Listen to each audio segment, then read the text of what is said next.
अस्सलाम वालेकुम, मैं मोहम्मद अख्तर तुसारे पे यूट्यूब चैनल ट्रैक्टर चकदा खास बिस्मिल्लाह अंजाम खुदा जितना पीर होते खैर वजदे रहो थोड़ा बिरा थोड़े से ट्रैक्टर घिन के आगे 2019 मॉडल 640 75 HP पक्का ट्रैक्टर ते टोटल बंद ट्रैक्टर ते 19 मॉडल नंबर लगो है ट्रैक्टर के टायरा ताई पूरा 15 साढ़े 15 ने पास कर गए। ट्रैक्टर बहुत चंगा है तो ट्रैक्टर फार से रहे तो जल्दी चैनल करो सब्सक्राइब लाइक शेयर कर छड़ो।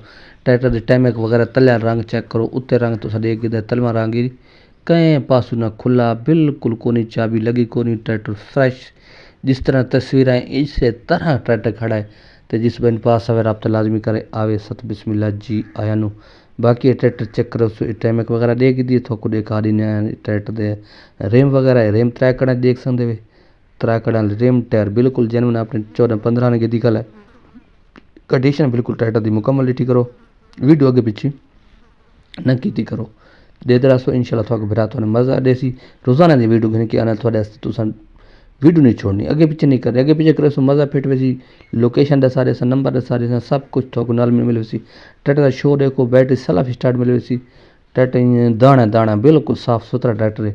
तो जिस बहन वाला गिन वैसे अल्लाह उन्होंने नसीब करे ट्रैक्टर चंगा है। ट्रैक्टर जो जिस बहन पास करे और रब्ता मेरे नाल करके आसना नंबर तो मैं हर वीडियो दिता है। तो इस तो अलहदा कोई भी ट्रैक्टर थोड़ा चाहिए हो तो इंशाल्लाह थोड़ा मेरा हाजिर है।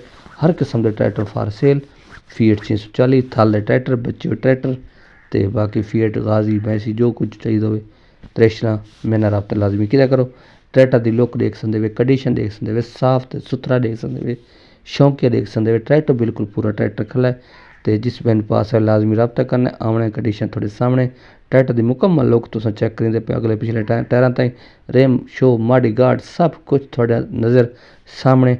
बाकी बैक साइड थोड़ी जी चेक करा देना ये पिछले टायर माड़ी गार्ड इसने किथाई भी लीक नहीं, ट्रैक्टर बिल्कुल साफ तो सुथरा है, कंडीशन बिल्कुल साफ है, ट्रैक्टर चंगा है, मैकेनिकल चंगा है। कीमत ट्रैक्टर की दसा ना, लोकेशन दसा ना, लोकेशन थोड़ा पता है जिला बखरा इलाका नवा मिसाल दुल्ले वाला जंडा वाला दुल्ले वाले या जंडा वाले आवे सो तो इंशाल्लाह नज़दीक खला है। बाकी बैक साइड तो संडे दे पे ट्रैक्टर हाले तक हुक नहीं लगी बिल्कुल ट्रैक्टर पूरा खला, कंडीशन अच्छी है।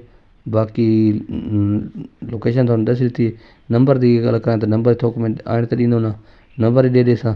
बाकी ये ट्रैक्टर की टाइम वगैरह दोबारा देख सकते वे।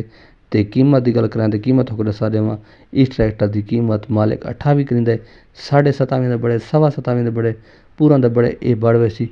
बाकी ट्रैक्टर थोड़े सामने कंडीशन अच्छी, ट्रैक्टर साफ सुथरा ये नंबर देना इस नंबर पर रब्ता करे सो आ वैसो वीडियो गलती हो तो माफ़ कर दे सो। अल्लाह हाफिज़।